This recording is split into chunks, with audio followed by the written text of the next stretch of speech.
Ho ho boardies, welcome to Borderline Games. I'm Gareth and this is the Chrono Jotter episode 17. Last time, Koizumi's dead. Looks like she killed herself, but did she? Probably not. But she was seen just hanging in, where was it? I guess just in the bathhouse, I think she is. The night before she had kissed Ran. I wonder if that's going to come up and whether I'm going to be a suspect. Let's find out. So I think we're investigating and just analysing the corpse. Alright, there she is. So, knot. Neck. Body. Chair. Okay, let's have a look at the knot. Ran climbed to the second floor and knelt on the floor, inspecting the rope tied to the railings closely. Yeah, where is this? It's not in the bathroom, is it? Maybe at the bottom of a stairwell? Yeah, I guess that must be it. There are clear signs that the end was cut. This rope must have been longer previously. If Koizumi-sensei killed herself, then she should have taken the rope to the second floor, tossed the noose end down to the lower floor, then pulled the rope until the noose was at an appropriate height before tying the rope to the guardrail here. Let me try and process that sentence. She should have taken the rope to the second floor, tossed the noose end down to the lower floor, and then pulled the rope until the noose was at an appropriate height. Okay, I got it. The excess length could be cut off after the knot was tied. Ran stood up and leaned over the guardrail, looking down at the lower floor. Aya gave Ran a cheerful wave. The other students were gathered in discussion and analysis around Koizumi's corpse.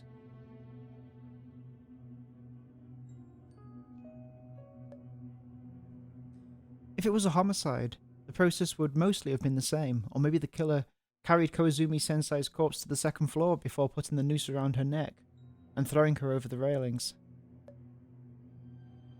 Ran gave the rope a hard rub, causing a fair amount of detritus to flake off. There were also plenty of fibres left over around the railings. The rope seems quite old. A single touch caused a bunch of it to come off. Ran looked at the fibrous debris in her hand, deep in thought. Oh, okay, so we've done that. Let's go top down. Ran found herself a chair to stand on and craned her head to inspect Koizumi's neck. The rope has been tied tightly to her neck. There's almost no gap between the two. In a situation like this, both the ventral and dorsal sides of the neck ought to be prominently marked. Ran poked a finger between the rope and Koizumi's neck to make a gap, and was just barely able to see the skin underneath, on the back of Koizumi's neck. As expected, the backside of the neck is also bruised. If the culprit used this rope to strangle Koizumi-sensei before stringing her up, then they may have tied the noose this tightly to cover up the unnatural marks. But the messiness of the scrape markings make it hard to judge. All I can say for sure is that the marks were definitely made by this rope, since their patterns match each other perfectly. Okay. Body. Oh, hand is a thing as well. Alright, body first, I guess. Yeah, that looks a bit higher. Koizumi was wearing a white sleeping gown. She must have changed into it after she'd washed. Ran noticed some detritus on her shoulder. Based on its colour, it must have come from the rope that had been used to hang her. Miss Sakura, could you tell me what Koizumi was wearing before she went to wash? A uniform. Ran nodded. So she'd been changed.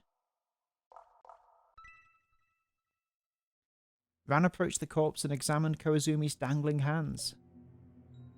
Though her nails were a bit long, they were manicured immaculately, and the tips of her fingers were clean. Or does that suggest that she didn't handle the rope? Doesn't seem like there's anything noteworthy. Fingers shouldn't be this clean. Wait, why are the fingers so clean? There's no sign of abrasion at all. Not even any abnormalities with the fingernails. Ran lifted Koizumi's hand and closely inspected it. What is it? When Anne saw what Ran was doing, she approached as well. Looks like the probability of this being a homicide has just increased. Anne looked at Koizumi's hand and nodded, a light smile rising on her face. Interesting. Is this the last thing to do? I think it might be. A chair from the kitchen laid on the floor, whether the killer had put it there intentionally or Koizumi had kicked it over in the death throes of her suicide. It seems there were no clues to be had from it. Rand circled the chair a few times and saw nothing noteworthy. Oh, okay, are we done then?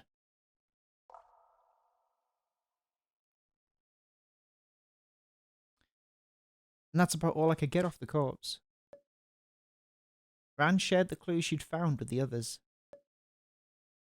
Then let's get Hinata down from there and take her to the morgue. We can also take her clothes off and check her body for any other signs of injury there. I'll carry her, then. Her body's in pretty complete shape, so I don't think we need a body bag for this one.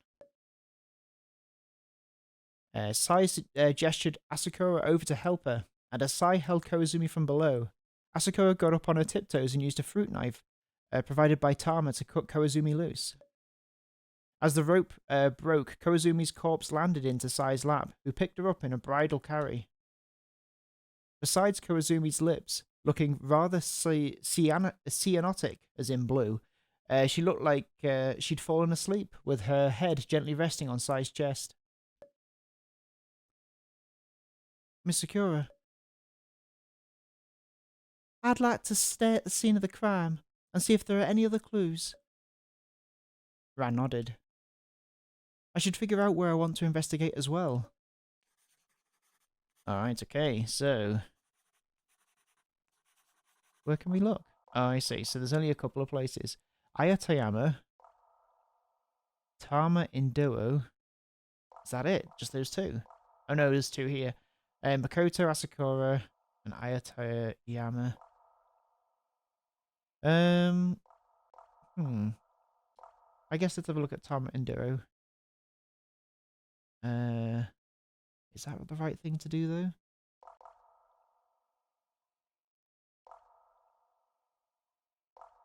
Why not?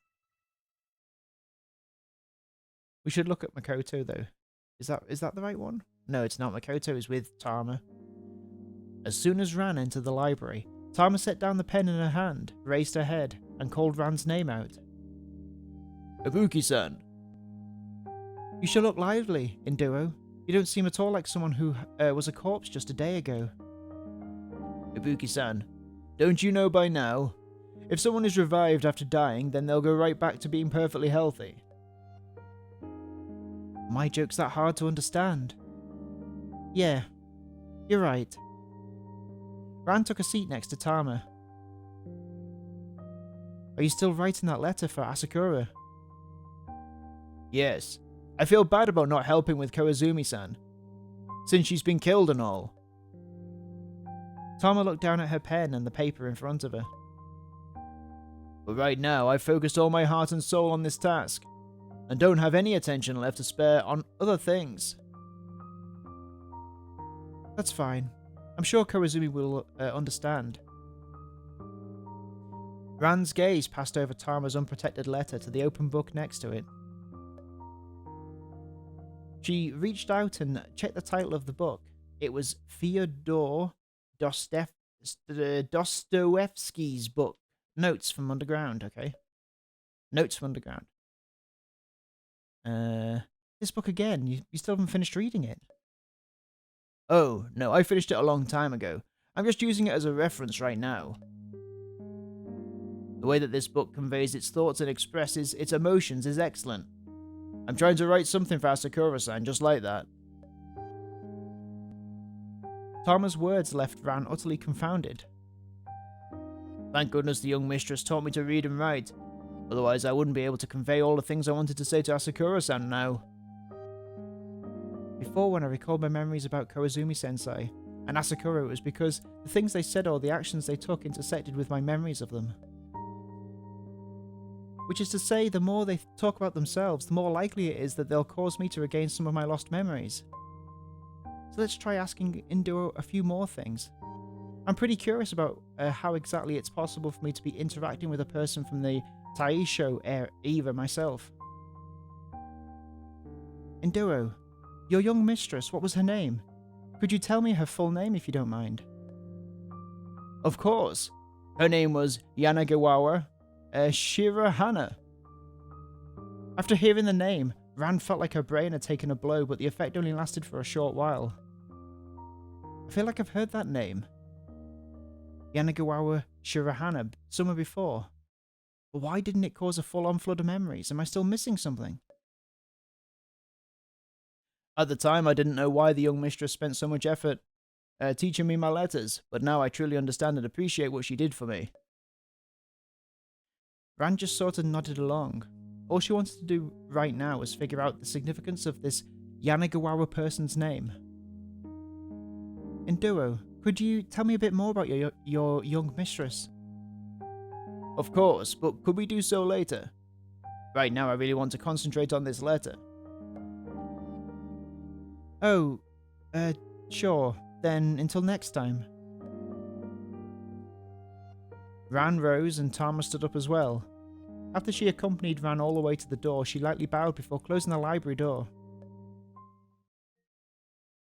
Alright. So we've done Tama and Duo. Ayatayama.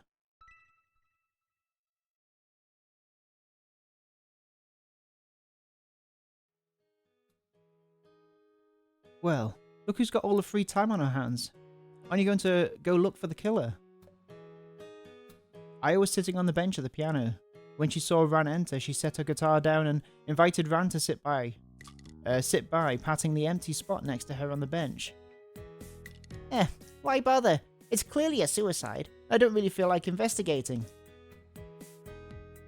Ran went ahead and plopped herself down on the piano bench. The bench wasn't very long, leaving the two of them pressed close together. I guess.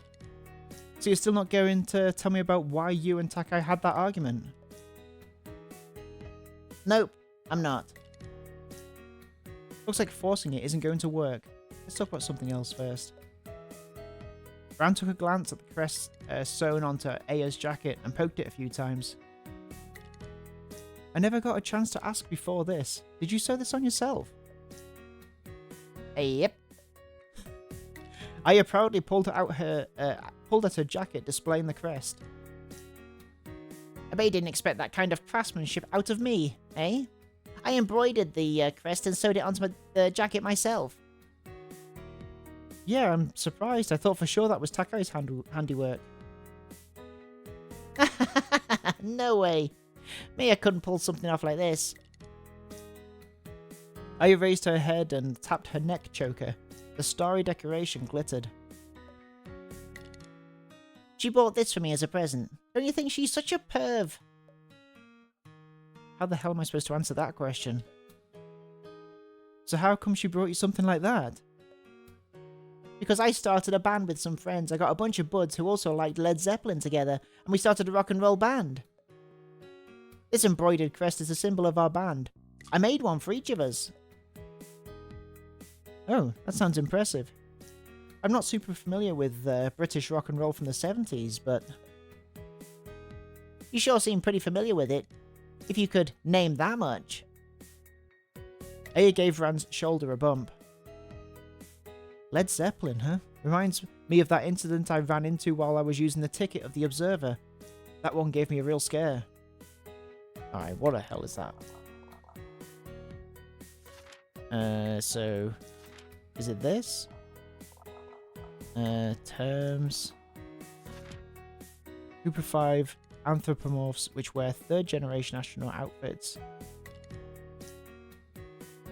Is this right? Oh, we haven't got time for that. We've got a murder to solve. I encountered a concert performance once, back when I was using the ticket too. Shame that I can't use it anymore. Observer's ticket's what it's called. Let's just have one more look.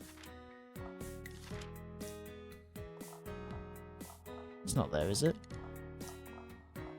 It's not any of those. Notes? No. I will.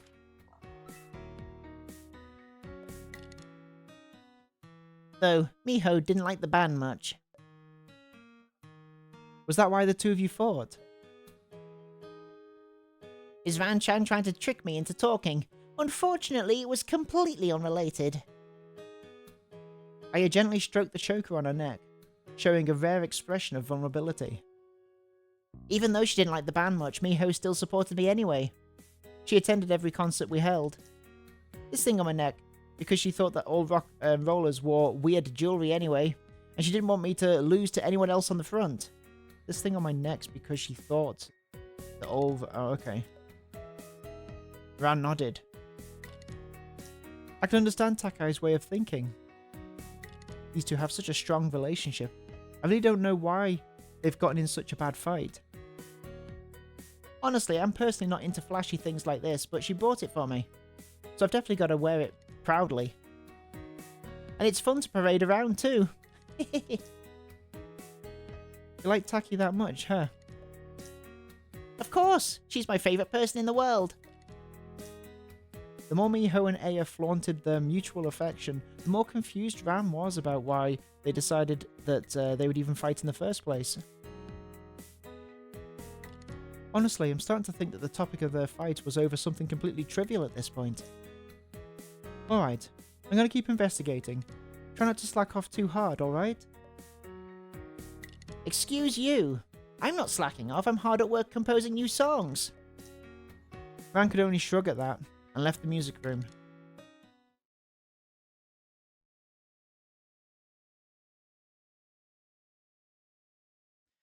Ran arrived at the classroom. Nobody was present except for her at the moment. She headed right to Anne's desk and sat down on a seat. Then she laid down on the desk and took a deep inhalation. Nope. Smells nothing like her. Damn. The case this time doesn't seem to be all that complex at all. Seems like it should be easy to reach the truth. Ran raised her head, supporting it with one arm as she looked towards the blank blackboard. But it also feels like there's not really any clues. Maybe I should see if there's any recall points on the notebook. Okay. Alright, let's begin the recall. There's only one. After showering, a meeting with Yorono, who was still preparing food. There's no doubt that Koizumi was killed in the dorms deep in the night. Ran decided to remain near the scene of the crime during this time, hoping to be able to find some valuable clues. Okay. You gonna see anything weird?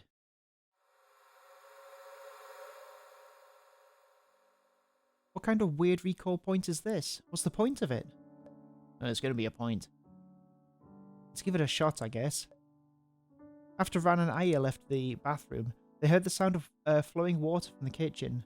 The two of them headed over it in wordless agreement. Sayurona was working furiously at the kitchen counter, piled full of foodstuffs, and hadn't noticed the two of them approaching.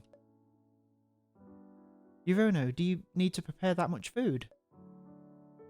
Sai seemed to have been startled by Ran's sudden words and spun around to answer. You people are all so quiet when you walk around, I swear. You scared the heck out of me. Just finished washing everything. Now I've got to prepare some of the more labour-intensive stuff. There's 8 mouths to feed now, after all. So it's going to take a bit more time. It doesn't look half bad. I'm looking forward to tomorrow's lunch already. Toyama, did the thought of giving Yorono a hand not occur to you at all? Yeah. You two don't need to stand around watching. Get back to your rooms. I can handle it on my own. Alright, call me if you need any help. Sai waved her hand and went back to her work. It's so much easier to just kick back and relax with Sai around. Right, so you and Takai should hurry up and stop making trouble for her.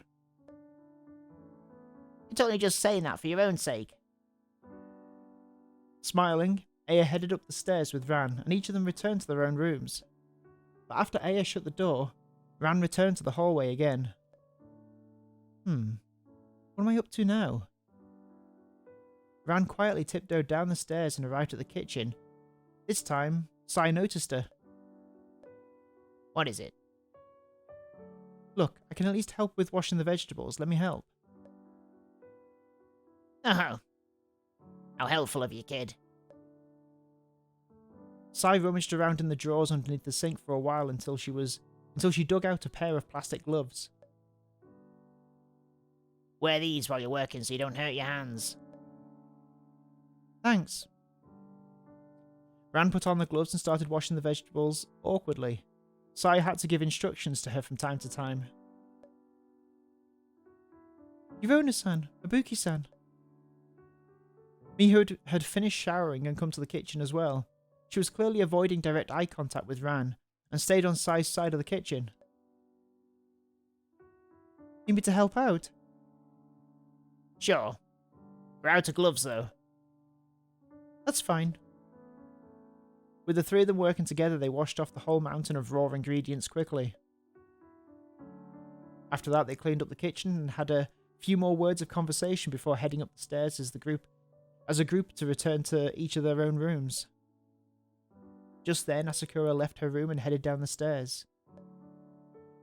Oh, hey, three of you all in the same place. What a party! Asakura, were you going so late at night? No, just going out for a breather. Been kind of awkward with Enduro lately, so I decided I'd opt for a bit of avoidance. Oh, really? Yesterday when I saw you two together in your room, it seemed like you two were getting along great. Asakura smiled and waved her hand lazily, passing the three girls and exiting the dormitory building without answering Sai. So Asakura went down the stairs yesterday. I didn't hear her mention it though. After Asakura left, the three of them went upstairs and returned to their own rooms. Huh. It ends here, and I thought the point of this recall was to allow me to see Koizumi-sensei again. I didn't even run into her going downstairs to shower at all. Not to mention it's weird that we ran into Asakura. Now I've got even more questions. Oh. Any more? No. Oh, okay.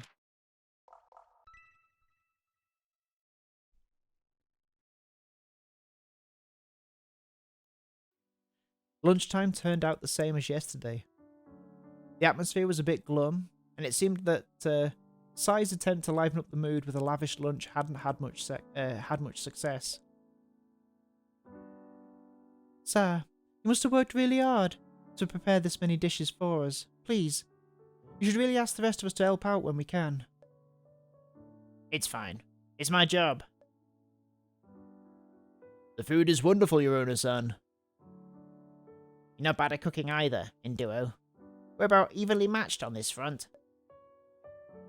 Well, it looks like the atmosphere did improve just a bit, but... Ran looked towards Asakura's empty seat. In duo, Asakura's missing. Is she not coming down for breakfast?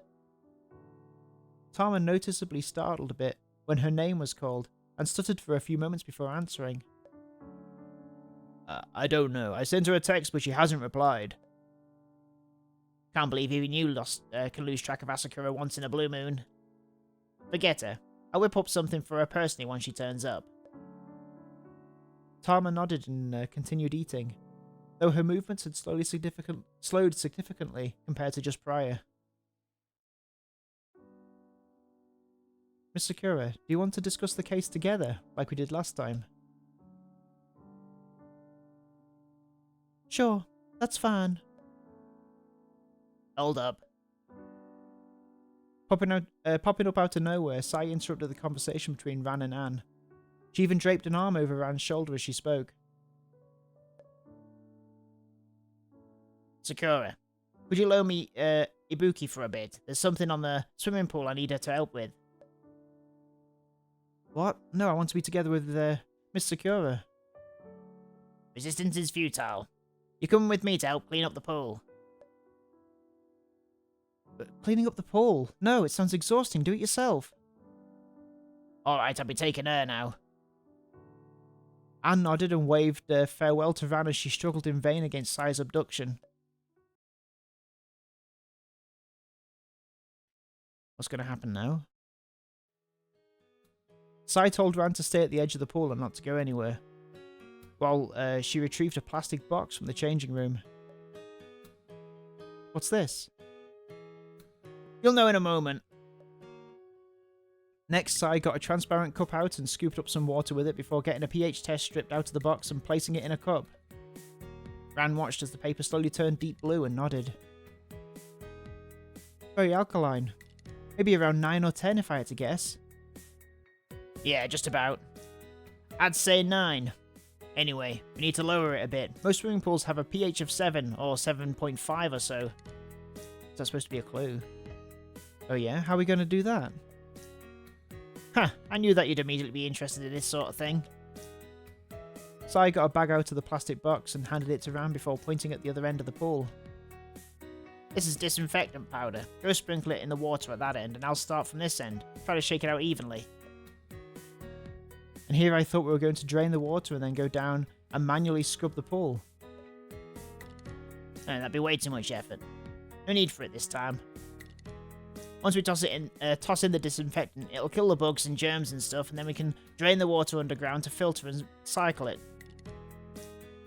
Underground? Filtering? What's all this? There's a machine under the swimming pool that'll filter out contaminants in the water. After that, all I have to do is pour in the pH adjustment solution and everything will be okay after that. Winter's almost here, and once it freezes over, we won't be able to use the swimming pool. So we'll wait for the ice to melt in the spring before we drain the water down there and scrub the pool. I see, and here I thought there was no way to scrub the pool without draining all the water. Well, this time our primary goal is to clean the water in the pool, not the pool itself. Anyway, that's enough blabbering. Let's get started. Sai gave Ran a nudge in the butt with one knee to prompt her to get to work. In response, Ran turned and made a silly face at Sai before jogging off to one end of the pool with the disinfectant. Holding a plastic bucket full of disinfectant in one hand, Ran used the large plastic ladle in her other to sprinkle the powder all over the pool. This does seem like a waste of time considering that there's been a murder. Because Sai told her that she had to spread it evenly, Ran was forced to take her time so that the disinfectant could spread through each and every drop of water. The last time I had to do something this mindlessly repetitive, I was at the Delusory Crossroads, I think. The term, okay.